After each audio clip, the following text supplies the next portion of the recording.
성도 여러분 안녕하십니까?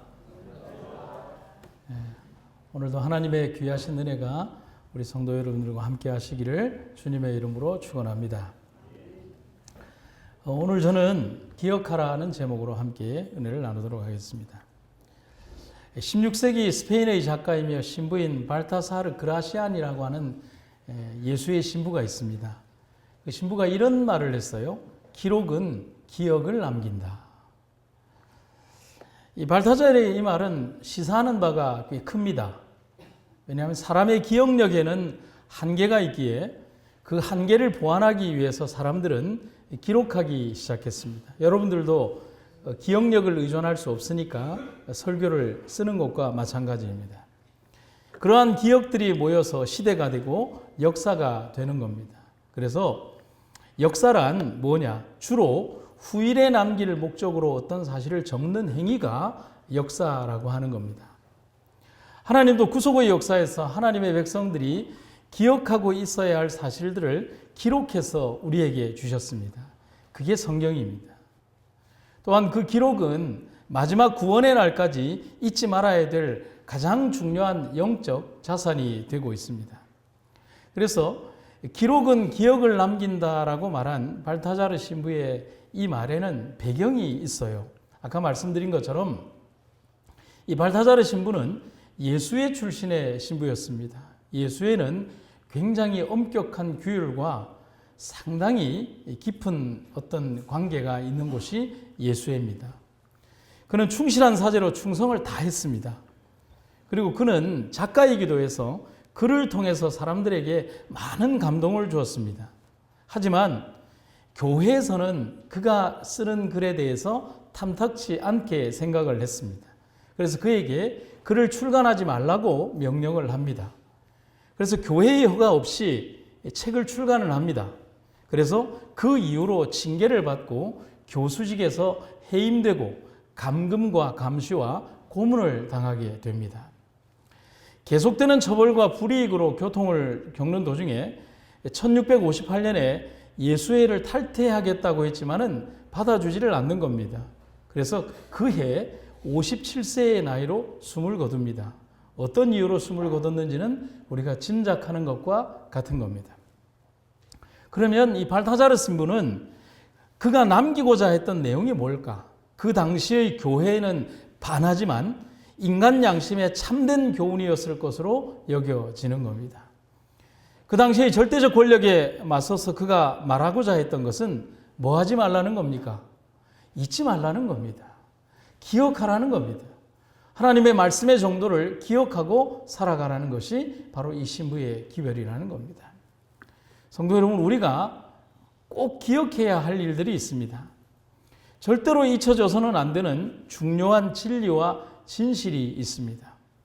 그래서 하나님은 성경에서 당신의 백성들에게 잊지 말라, 그리고 기억하라는 명령을 정말 많이 말씀하고 있습니다. 그런데 기억하라는 명령이 반복되는 것은 잊어버리는 일이 많을 것임을 반어적으로 시사하는 겁니다. 여러분, 우리가 우리의 자녀들을 키우다 보면 반복되는 잔소리가 있고요, 반복되는 충고들이 있습니다. 잘하는 것에 대하여 반복할까요? 아니죠. 잘 못하는 것에 대하여 반복합니다. 중요한 일들을 잊어버릴 때 그 일들을 자꾸 반복하게 되는 겁니다. 하나님께서 우리에게 기억하여 지키라 혹은 기억하라고, 잊지 말라고 명령하는 그 많은 내용들의 대부분들은 우리들이 잊어버릴 것을 하나님께서 내다보시고 우리들에게 명령하고 있는 겁니다. 그래서 잠언서의 기자는 이런 말씀을 하지요. 내 가르침을 잊지 말고 그것에서 뭐 하지 마라? 떠나지 마라. 이스라엘의 역사는 하나님의 직접적인 인도하심의 역사였지만 백성들 삶을 보면 망각의 역사라고 할 수가 있습니다. 제 말이 결코 지나치지 않아요. 불과 며칠 전 혹은 얼마 전까지 그리고 지금까지 인도하시는 하나님의 인도하심을 잊어버리고 두려워하고 불평하고 좌절하고 우상숭배로 가는 역사를 반복하여 보여주는 것이 이스라엘 백성들의 역사였습니다. 그런데 분명한 것은 그들이 그 모든 과거의 행적들을 만약에 기억하고 있다면, 그리고 그 기억을 잊어버리지 않았다면 절대로 실수하거나 행동하지 않았을 일들이 그들의 역사 속에서 반복되고 있다는 겁니다. 여러분, 어떤 물건을 잊어버렸어요? 여러분들이 중요하게 생각하는 지갑이나 휴대폰을 잊어버렸어요. 여러분, 잊어버린 시점이 기억이 나십니까? 잊어버린 시점이 기억이 나면 잊어버린 게 아니에요. 찾을 수 있는 거예요. 근데 참 희한하게도 내가 꼭 찾으려고 하는 그 물건에 대한 그 잊어버린 시점이 기억이 나지 않아요. 장터에선가? 집에선가? 교회에선가? 차에선가? 기억이 나지 않는 거예요. 기억을 떠올려서 그 내가 잃어버렸던 그 시간과 장소를 기억하면 우리는 아무것도 잊어버리지 않는다는 사실이죠. 마지막 시대를 사는 우리들은 어떨까요? 그분의 모든 인도하심의 역사를 잊어버리지 않는 이들이 되어야 하겠습니다. 그래서 영감의 기별은 분명하게 우리에게 이렇게 권면하고 있습니다. 우리가 현 위치에 이르기까지 한 걸음 한 걸음씩 전진하며 여행한 우리의 과거 역사를 회고해 볼 때 나는 하나님을 찬양하자고 말할 수 있다. 주님께서 행하신 역사를 바라볼 때 나는 경탄과 우리의 인도자이신 그리스도께 대한 확신으로 충만해진다. 우리는 주님께서 우리를 인도해 오신 길과 우리의 과거 역사를 통하여 주신 그분의 가르침을 잊어버리는 것 외에는 미래를 위하여 두려워할 것이 전혀 없다. 살아온 생애 가운데에서 하나님의 역사는 승리의 역사고 인도하심의 역사고 우리를 그 어려움과 고통의 그 과정에서 이끌어준 역사잖아요. 그것을 기억하고 있으면 우리가 당면하게 될 어떤 어려움들이 존재한다 할지라도 그 장소에 그 환경에 하나님이 계시다는 사실을 내가 알기 때문에 우리는 두려워하지 않는다는 겁니다. 그래서 첫 번째 우리가 다루어 볼 것은 망각의 역사는 범죄의 역사라고 하는 겁니다. 사사기 시대의 심각한 범죄의 이유를 사사기는 이렇게 기록을 하고 있습니다. 이스라엘 백성은 그들의 하나님 여호와를 뭐하고? 잊어버리고 바알과 아세라 우상을 섬겨 여호와께 범죄하였다. 여러분, 여호와를 잊어버리고 여호와께 범죄하였다. 이렇게 짧게 붙여봐도 되는 거예요. 하나님은 당신의 피조물들에게 지켜야 할 것과 법칙은 물론이고 유지되고 준수되어야 할 모든 원리들에 대해서 모든 것을 가르치고 교육하셨습니다. 그냥 막무가내로 지켜야 된다고 말씀하신 것이 아니라 모든 것들을 이미 선행적으로 말씀하시고 가르치시고 보여주시고 그리고 따르게 하셨다는 사실이죠. 인류의 조상인 아담과 하와에게 하신 첫 번째 명령에서도 보면 창조 이후에 그들에게 아주 상세히 첫 인류의 사명과 생애 그리고 원칙들을 설명하시면서 특별히 에덴 동산 중앙에 있는 두 나무에 대한 분명한 가르침을 교육하고 다짐하셨습니다. 그냥 하지 말라고 한 게 아니에요. 가르쳐 주셨어요. 그리고 잊지 말라고 하셨어요. 꼭 지켜야 된다라고 그리고 말씀하신 겁니다. 그런데 아담과 하와는 이 약속을 어기게 됩니다. 여러분, 여기에서 우리가 꼭 기억해야 되는 것은 하나님이 가르치지 않은 것이 아닙니다. 그리고 그들이 모르는 것도 아닙니다. 뭐 했을까요? 간과한 겁니다. 소홀히 한 것입니다. 자신의 생각이나 판단을 더 많이 의지한 겁니다.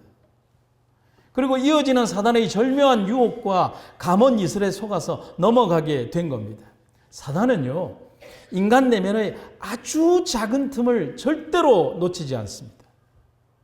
아주 작은 틈이라도 보이면 거기를 아주 절묘하게 파고듭니다. 그래서 제가 말씀드리죠. 사단은 아주 성실한 일꾼이라고요. 우리보다 더 성실해요. 루스벨의 타락도 그렇습니다. 그리고 이스라엘 백성들의 역사 속에서 특히 광야에서 보여준 그들의 반복되고 계속되는 불평과 불만, 하나님과 모세에 대한 반역적인 행동들은 그들이 하나님 존재를 모르는 자들이 아니라 하나님 역사를 간과하고 잊어버렸기 때문에 그렇다는 사실입니다. 광야의 이야기를 보면 불과 3일 전에 홍해를 건넙니다. 애굽의 군사 수만 명이 홍해 바닷가에서 몰살되고 맙니다. 그리고 3일 딱 지나자마자 뭐 합니까? 불평합니다. 우리가 물이 없어서 죽을 것 같다고요. 죽을 거라고요. 불평합니다. 여러분, 우리가 이 광경을 보면 얼마나 무섭고 황당한 결과일까요? 그래서 망각은 그렇게 무서운 것입니다. 그래서 철학자 니체는 참 재미있는 말을 해요. 여러분이 꼭 기억해 주셨으면 좋겠어요. 같이 한번 읽어볼까요? 시작.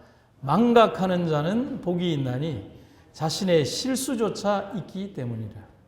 여러분, 망각을 칭찬하는 겁니까?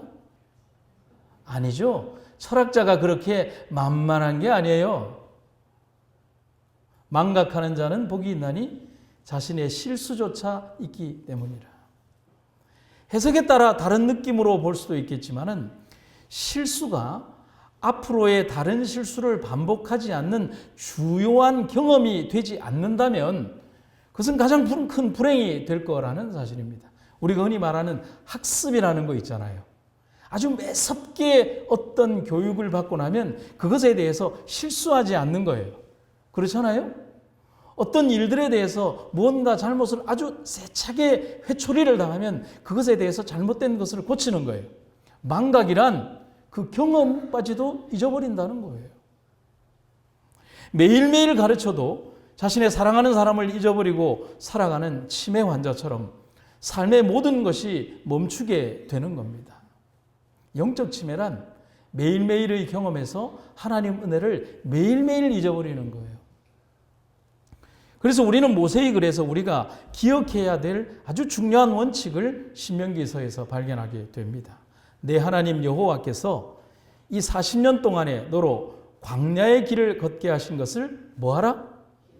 기억하라. 이는 너를 낮추시며 너를 시험하사 네 마음이 어떠한지 그 명령을 지키는지 아니 지키는지 하나님께서 알려 하심이라. 여러분, 우리가 잊어버리지 않는다면 절대로 실망하지 않습니다. 아멘입니까? 또한 기억한다면 절대로 우리는 유혹에 지지 않습니다. 실패하고 넘어지는 이유는 그들의 기억 속에서 하나님을 잊어버렸기 때문인 겁니다. 하나님이 우리에게 율법과 계명을 주신 이유가 무엇일까요? 그것은 기억하라는 겁니다. 하나님께서 당신의 율법을 주신 것은 백성들에게 풍성한 축복을 제공하고 그들을 인도하여 당신의 구원의 관계를 맺도록 하기 위함이다. 뭐 하기 위함이라고요? 오늘 우리와 하나님 사이에 구원의 관계를 맺도록 하기 위하여, 잊어버리지 않도록 하기 위하여 하나님께서 율법을 주셨다는 사실입니다. 그래서 율법의 목적은 기억하게 하는 겁니다.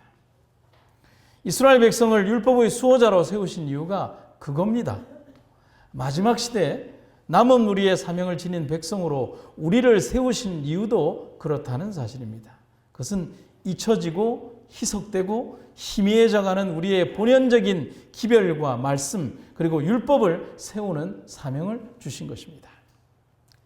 하나님께서 당신의 뜻에 관한 지식을 세상에 나타내시기 위해서 한 백성을 축복하시고 번성하게 하사 지상에서 강대한 국가가 되게 하시기로 약속하고 그 백성들을 당신의 율법의 수호자로 삼으시고자 하셨다. 그런데 사단은 바로 이 백성들의 마음에서 하나님께 대한 기억을 말살시킬 목적으로 그들을 어두움과 속박 가운데 붙들어 두고자 했다. 하나님께서는 이 백성들을 통하여 율법의 수호자로 세우셨는데 사단은 우리들 마음속에 있는 하나님께 대한 그 모든 기억들을 사라지게 할 목적으로 우리들에게 시험과 환난과 고통을 준다는 사실인 거죠. 마지막 시대에 사단의 공격은 우리의 생각과 마음에서 하나님을 망각하게 하는 겁니다. 여러분, 그것을 기억하시기를 간절히 바랍니다. 어떻게 해요? 어떻게 망각하게 할까요? 편리함 속에 길들여지게 하고 합리적이라는 이름으로 세상의 정신으로 교회를 채우려고 합니다. 물질적인 축복으로 내 삶의 우선순위에서 믿음을 약간 덜 중요한 순위로 바꾸어 버리려고 합니다. 그래서 제가 자주 쓰는 말 가운데 그런 말이 있어요. 약간만 비겁하면 세상 살기는 참 편하다. 맞지 않나요? 약간만 비겁하면 교회 다니기 너무 좋아요. 약간만 덜 충성하면 하나님 믿는 거 어렵지 않아요. 사단은 그렇게 멍청하지 않아요. 사단이 그렇게 멍청하지 않다는 건 뭐냐면 대놓고 하나님 반대편에 있는 그런 모습으로 우리가 돌아서게 하려고 그렇게까지 하지 않는다는 거예요. 우리를 굳이 끌어다가 절에다가 갖다 놓지 않고 우리를 그냥 교회 못 나오게 꽉 막으려고 굳이 그렇게 하지 않는다는 거예요. 어떻게 하는 거예요? 사단은 우리의 지금 모습보다 조금만 덜 충성하게 만드는 거예요. 지금보다 조금만 더 세상에 대한 관심을 가지게 하면 되는 거예요. 조금만 더 하면 우리의 삶에 나아가는 생애는 더 많이 세상 쪽으로 기울어지게 될 것이기 때문에 그렇습니다. 그렇게 하다 보면 하나님에 대한 생각보다는 사업과 명예 그리고 세상적인 일들에 집중하게 하고자 합니다. 여러분, 우리가 하나님으로부터 축복을 받아서 처음 정말 힘들고 어려울 때에 삶의 어떤 과정에서 벌어들였던 정말 눈물 나는 돈을 받았을 때 하나님의 깊은 감사를 하지만 내 사업체의 규모가 커지고 혹은 내가 뜻하지 않은 일로 돈을 많이 벌어들이거나 어떤 다른 일들로 어떤 이익들이 많이 발생하기 시작을 하면 감사의 깊이가 커지는 것이 아니라 줄어드는 역전현상이 발생하게 되는 겁니다. 그래서 우리는 살아가면서 우리에게 주어지는 축복의 규모들이 커질 때마다 더 많이 하나님께 대한 생각들을 기억하고 나를 부르셨던 하나님에 대한 충성의 강도를 결코 줄여서는 안 된다는 사실인 거예요. 사랑하는 여러분, 사단이 우리에게 요구하는 그것에 길들여지지 말기를 간절히 바랍니다. 조그만 균열이 오면 그 다음에는 모든 것들이 벌어지게 됩니다. 여러분, 요셉을 한번 떠올려 봅니다. 요셉이 애굽에 팔려가서 견딘 13년은 치욕과 모욕, 수치와 억울함의 시간이었습니다. 하지만 그가 비록 갇힌 몸으로서 혹은 아주 치졸한 어떤 범죄의 어떤 그런 모습으로 옥에 갇히게 되었지만은 요셉이 그가 비록 범죄자의 신분이었지만 잊지 않았던 것이 있었어요. 그는 당당히 승리자로 애굽의 왕 앞에 설 수 있었던 것은 그가 하나님에 대한 믿음의 기억을 잊어버리지 않고 끝까지 준수하고 지켰기 때문에 가능한 일이었다는 사실인 것입니다.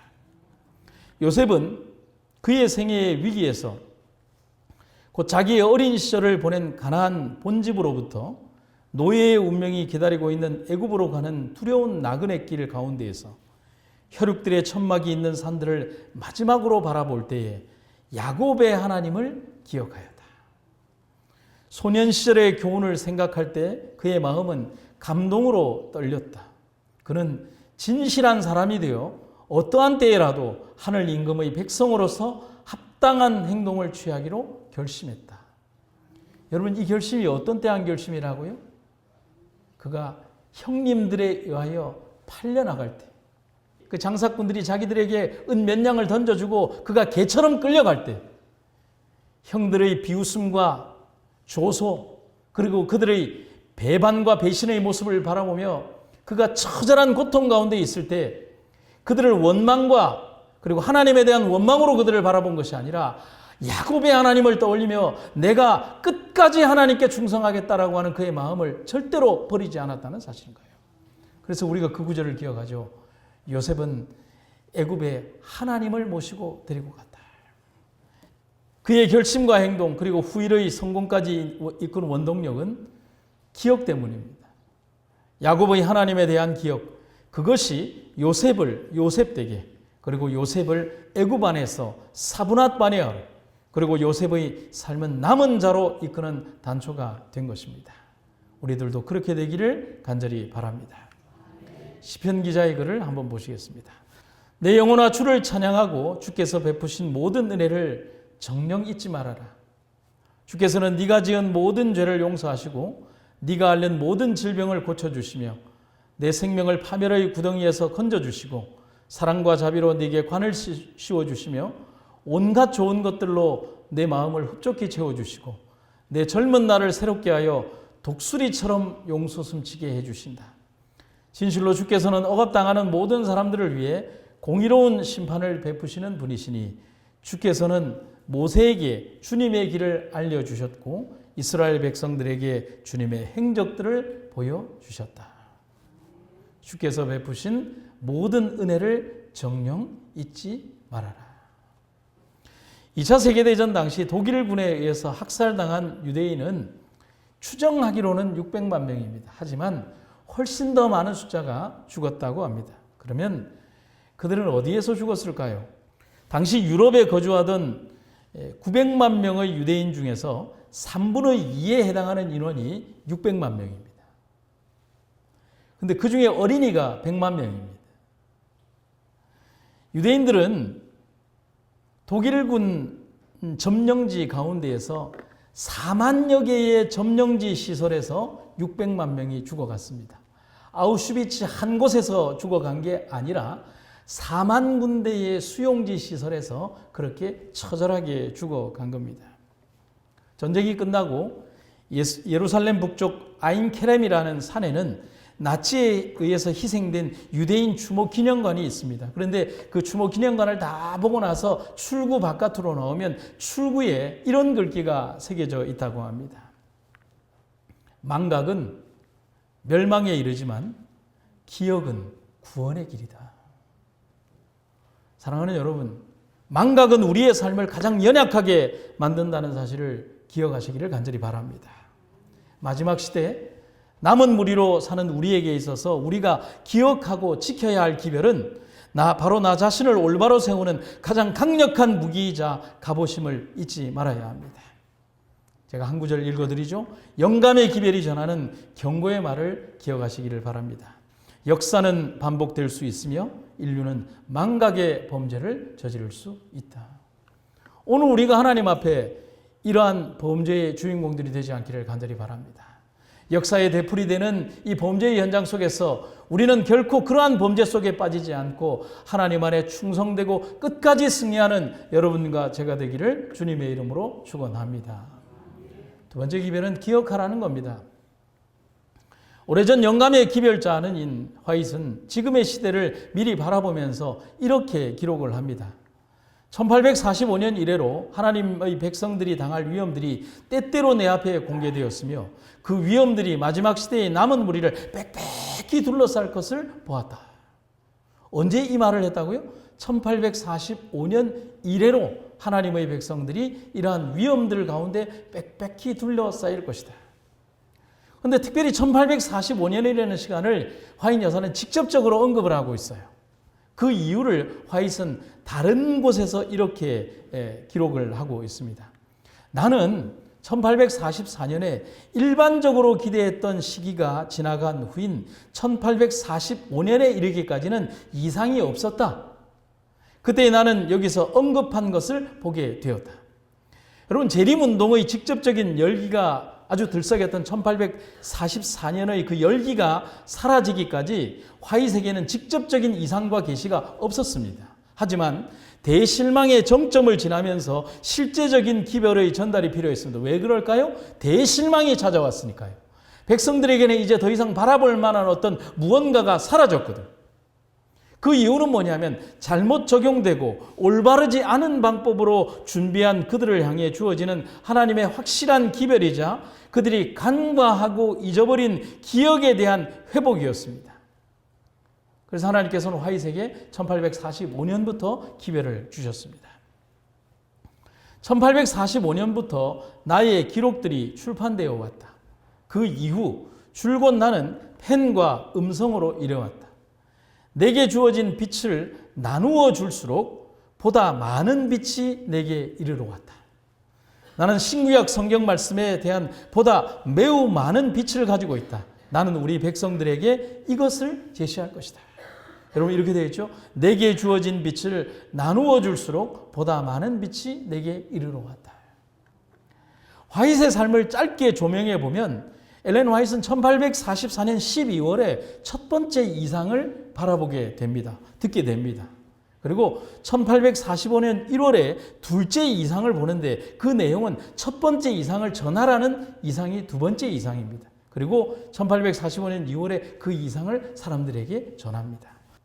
1845년 여름에 이르러서는 저술하라는 명령을 받습니다. 뭐 하라고요? 저술하라. 그 말은 기록하라는 겁니다. 그런데 화이트 그때 뭐 했냐면 내가 손이 떨려 글을 쓸 수 없었다라고 기록을 합니다. 그 이후 1846년에 네이스타라고 하는 잡지에 첫 이상에 대한 글을 기고하게 됩니다. 이 땅에 존재하는, 그리고 존재하며 살아가야 할 하나님의 백성들이 당면해야 할 위험들을 이미 미리 아셨기 때문에 그렇다는 사실인 겁니다. 그 아심은 오늘에 이르기까지는 이르는 하나님의 예언적 기별이라는 사실입니다. 위험이 어떻게 이르러올 것이라고요? 빽빽하게 우리를 둘러쌀 것이라고요. 그러한 사실을 아시는 하나님께서 틀림없는 믿음으로 굳건히 그들의 갈 길을 가게 하기 위하여 하나님께서는 선지자를 통하여 영감의 기별들을 기록하게 하신 것입니다. 어떻게 하라고요? 결코 잊어버리지 않고 기억하라고 말씀하시는 것입니다. 셋째 천사의 기별을 전하는 거룩한 일을 맡은 사람들을 위협하고 있는 위험들이 제시되었다. 그들은 이 기별이 온 세상에 대하여 최고의 중요성을 띤 기별임을 기억해야 한다. 그들은 성경을 부지런히 연구할 필요가 있다. 이는 그들이 지상 역사의 마지막 장면에서 매우 큰 역할을 담당한 불법의 비밀을 경계하는 방법을 터득하려 합니다. 이 땅에 남은 무리로 살아가는, 그리고 살아가야 하는 우리들은 하나님의 말씀과 계명을 기억하고 잊어버리지 않아야 할 사명이 있습니다. 또한 하나님의 말씀이 잊혀지는 이 시대에 살아계신 하나님의 말씀을 회복하고 다시 세우는 영적인 전쟁의 군사들이 되어야 하겠습니다. 여러분, 우리가 그런 사명의 이 부르심을 잊지 마시기를 간절히 바랍니다. 영감의 기별입니다. 만일 현재 하나님의 보배로운 특별한 백성이라고 고백하는 자들이 하나님의 말씀 가운데 명시된 그분의 요구 조건에 뭐 했더라면, 순종했더라면, 이 말은 뭡니까? 지금 현재 순종했다는 겁니까? 과거의 역사 속에서 불순종했다는 겁니까? 불순종했다는 거예요. 그들의 의무를 재인식시키고 그들의 죄와 하나님의 말씀에 순종하기를 등한함으로 초래되는 무서운 위험을 깨닫게 하기 위하여 특별 증언들이 주어지지 않았을 것이다. 주어진 빛을 도외시하고 등한히하고 무시했기 때문에 양심이 무디어졌다. 자기의 이 기별들마저도 필요 없었을 수도 있었다는 사실인 겁니다. 하나님의 부르심을 받은 특별한 백성들의 불순종이 초래한 안타까운 현실을 가슴 아프게 지적하고 있는 겁니다. 부름을 받은 자신의 이러한 특별한 계시와 증언들마저도 하나님의 말씀에 대한 불순종, 곧 망각이 가져온 결과 때문이라고 선지자는 우리에게 말하고 있는 겁니다. 성도 여러분, 기억은 우리를 하나님께로 돌아가게 합니다. 탕자가 아버지에 대한 기억을 떠올리는 순간 그는 돌아가야 할 이유와 선택을 할 수 있게 됩니다. 이제 우리에게 남은 것은 하나님과의 동행입니다. 사단은 우리에게서 모든 믿음의 기억을 지우려고 할 겁니다. 세상이 주는 생각과 판단이 우리를 지배하려고 하게 할 것입니다. 하지만 기억하시기를 간절히 바랍니다. 하늘에 이르는 사람들은 유리바닷가에서 모세와 어린 양의 노래를 부를 것인데 그것은 무슨 노래죠? 경험의 노래입니다. 바꾸어 얘기를 하면 기억의 노래인 거예요. 우리를 인도하신 감동적인 역사에 대한 그 기억을 가지고 우리는 하늘에 가는 겁니다. 세상에 어떠한 것도 우리가 하늘에 가지고 갈 필요는 없지만 이 땅에서 우리를 인도하셨던 하나님의 거룩하고 감동적인 성령의 역사만큼은 우리가 가지고 하늘에 가게 된다는 사실입니다. 하나님에 대한 잊혀지지 않는 예수의 흔적을 가진 사람들, 그렇다면 어떻게 살아야 할까? 영감의 기별은 오늘 우리에게 어떤 삶을 살아야 될지에 대해서 이렇게 권면합니다. 형제들이여, 그분을 가정에 모시고 들어가고 그분을 설교단으로 모시고 들어가고 어디로 가든지 그분을 그대들과 함께 모시고 다니라. 그리하면 그대들은 다른 사람들에게 목회 봉사를 인정해 달라고 강요할 필요가 없게 된다. 그대들은 그리스도의 종이라는 사실을 입증해 주는 하늘의 신임서를 가지고 다닐 것이기 때문이다. 고독한 시간에 예수님을 모시고 다니라. 그분께서 자주 기도하셨다는 것과 그분의 생애가 성령의 새로운 영감으로 언제나 지탱되었다는 사실을 기억하라. 그대들의 사상과 그대들의 내면 생활이 하나님의 날에 그 기록을 대하기에 부끄러워할 것이 없는 그런 삶이 되게 하라. 성도 여러분, 여러분의 기억 속에 있는 하나님의 원대하고 아름다운 믿음의 기록들, 우리를 인도하신 놀라운 섭리의 기록들, 그 기억이 오늘 우리들에게 얼마나 큰 힘이 되는가를 기억하시기를 간절히 바랍니다. 제가 한 선교사의 편지를 읽어드리고 말씀을 마칠까 합니다. 제가 이 선교사에 대한 많은 내용으로 설명하기보다는 이 선교사가 쓴 글을 읽어드리는 것이 좋을 것 같습니다. 우리는 적도에서 선교사로 살고 있다. 어느 날 밤 분만실에서 한 산모를 보살피고 있었다. 하지만 우리의 모든 노력에도 불구하고 그녀는 조그마한 미숙아와 세상이 떠나라고 울어대는 2살짜리 딸을 남겨두고 숨을 거두고 말았다. 그 미숙아의 생명을 유지시키기는 참으로 힘들 것이 분명했다. 우리 병원에는 인큐베이터도 없었고 아기에게 영양을 공급해 줄 수 있는 특별한 기구들도 없었다. 사실 당시 우리 병원에는 인큐베이터를 가동할 전기도 없었다.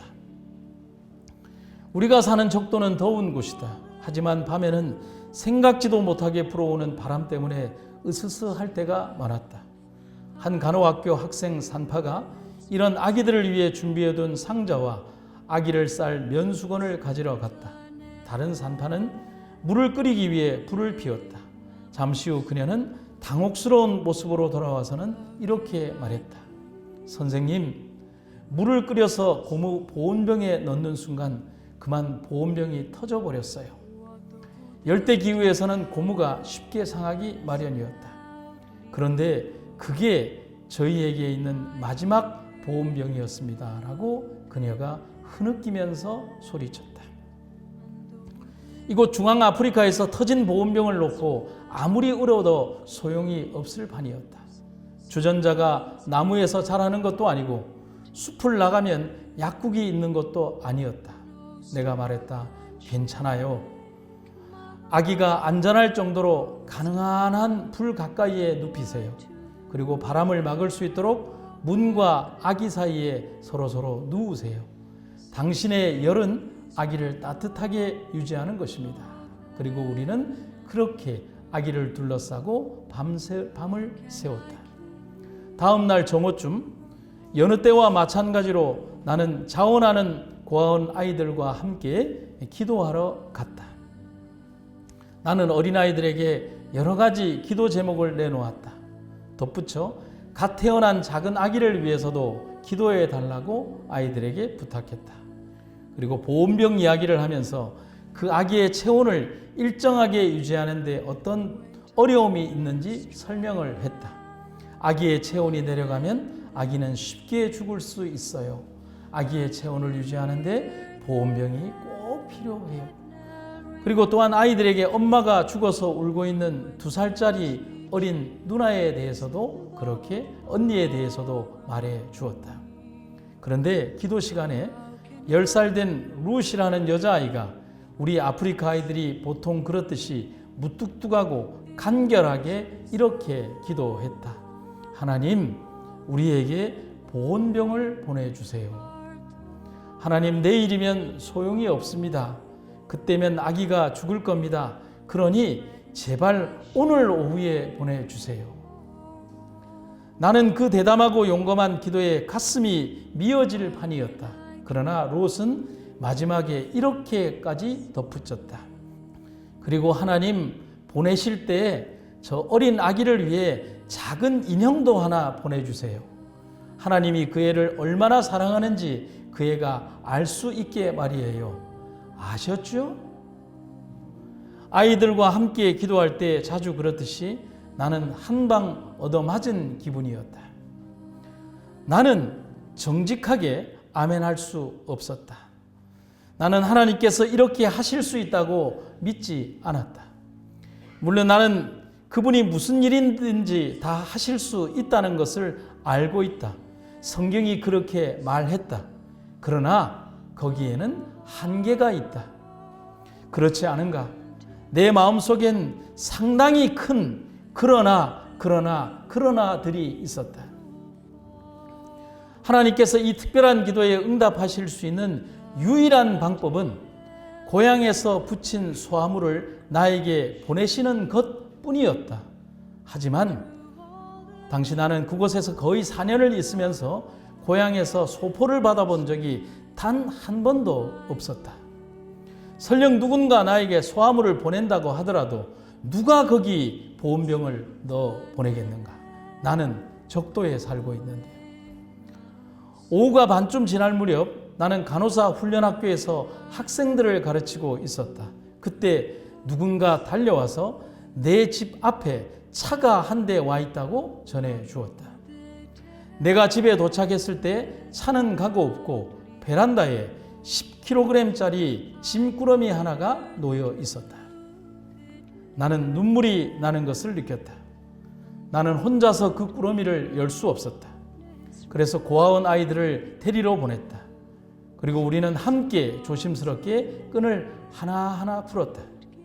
우리는 포장지를 함부로 찢지 않기 위해 조심스럽게 접었다. 우리는 흥분되기 시작했다. 30개, 40개의 쌍의 눈동자들이 큰 종이 상자에 맞춰졌다. 맨 윗 상자에서 나는 밝은색 니트 셔츠들을 꺼냈다. 옷을 아이들에게 나눠주자 아이들의 눈동자가 반짝거렸다. 그 다음 상자에는 나 환자들을 위한 붕대들이 들어있었다. 그러자 아이들은 조금 실망한 표정을 지었다. 그 다음 상자에서는 건포도가 들어있었다. 주말에 건포도 롤빵을 만들어 먹으면 딱 좋을 것 같았다. 그 다음 나는 다시 자루에 손을 넣었다. 그런데 무언가 잡혔다. 생각을 했다. 정말일까? 나는 그것을 끄집어냈다. 정말이었다. 상표가 그대로 붙어 있는 고무 보온팩이었다. 나는 소리내어 울었다. 나는 하나님께 그것을 보내달라고 기도하지 않았다. 나는 하나님께서 그것을 보내주실 수 있다고 믿지 않았다. 롯은 아이들 맨 앞에 있었다. 롯은 앞으로 달려나오면서 이렇게 소리쳤다. 하나님께서 보온병을 보내셨으면 틀림없이 인형도 보내셨을 거예요. 롯은 상자 바닥까지 뒤적이다 작고 예쁜 옷을 입은 인형을 꺼냈다. 롯의 눈빛이 빛났다. 전혀 의심하지 않고 당연하다는 듯이 나에게 가지고 왔다. 그리고 나를 올려다보면서 이렇게 말했다. 선생님, 저랑 같이 가서 그 아이에게 이 인형을 전해줄래요? 하나님께서 그 애를 얼마나 사랑하시는지 그 애가 알 수 있게 말이에요. 그 소화물이 배달되는 데는 꼬박 5개월이 걸렸다. 그 짐은 내가 가르쳤던 주일학교 학생들이 보낸 것이었다. 그런데 그들은 적도에 보온병을 보내라는 하나님의 긴급한 명령을 듣고 순종했다. 5개월 전에. 그리고 그 반 여자아이 하나가 그날 오후 인형을 주시리라고 믿고 기도한 10살 소녀의 기도에 응답하여 한 아프리카 아이를 위해 인형도 하나 넣었다. 우리가 기도하기도 전인 5개월 전의 말이다. 사랑하는 성도 여러분, 하나님의 능력과 은혜를 잊지 마시기를 간절히 바랍니다. 하나님은 우리의 모든 것을 보시는 하나님임을 기억하시기를 간절히 바랍니다. 영감의 기별을 읽겠습니다. 이와 같은 시련의 때에 주님께서 당신의 백성을 잊어버리실까? 그분께서 홍수전 세상을 심판하실 때 충성된 노아를 잊어버리셨던가? 그분께서 하늘에서 불을 내려 평원의 도시들을 태워버리실 때 롯을 잊어버리셨던가? 그분께서 애굽에서 우상 숭배자들에게 둘러싸여 있는 요셉을 잊으셨던가? 그분께서 이세벨이 바알 선지자들의 운명과 같이 만들겠다고 엘리야를 위협하는 맹세를 했을 때 그를 잊어버리셨던가? 그분께서 풀무불에 던져진 훌륭한 세 청년을 잊으시거나 사자굴에 들어간 다니엘을 잊으셨던가? 성도 여러분, 잊지 않으십니다. 그렇다면 우리도 잊지 않아야 합니다. 성전 회복에 기치를 걸고 고향으로 돌아간 이스라엘 백성들 앞에서 성전 회복을 반대하는 이방 백성들의 도전과 반대 앞에 직면한 지도자가 있었습니다. 느헤미야입니다. 백성들은 두려웠을 것입니다. 패배감이 밀려왔을지도 모릅니다. 하지만 선지자 느헤미야는 믿음으로 백성들 앞에 이렇게 말합니다. 이 기별의 말로 오늘의 말씀을 줄이고자 합니다.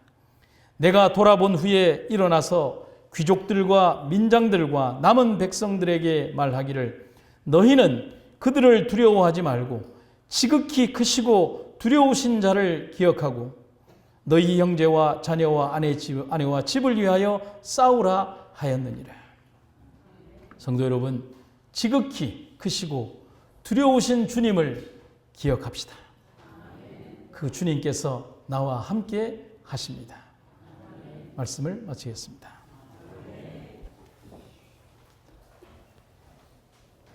하나님 아버지, 우리의 생애를 인도하신 하나님의 귀하고 아름다운 은혜를 잊지 않게 하여 주시옵소서. 삶의 어느 한순간, 생애의 어느 한순간, 지구 역사의 어느 한순간에도 하나님의 인도하심이 없었던 때는 없었으며 하나님의 보호하심이 없었던 때는 없었음을 기억하게 하시고 온전히 주님만 따라가게 하여 주시옵소서. 내가 생애의 어떤 순간에 선다 할지라도 하나님 미리 가셔서 우리의 자리에 함께 계시고 나의 손 붙들어 주시고 나와 함께 가자고 말씀하실 주님을 우리는 기억하면 됩니다. 생애의 모든 과정 속에서 언제나 우리의 주인 되어 주신 주님의 은혜를 감사드리며 오늘도 하나님과 함께 생애하는 하루 되게 하여 주시옵소서. 예수님의 이름으로 기도드립니다.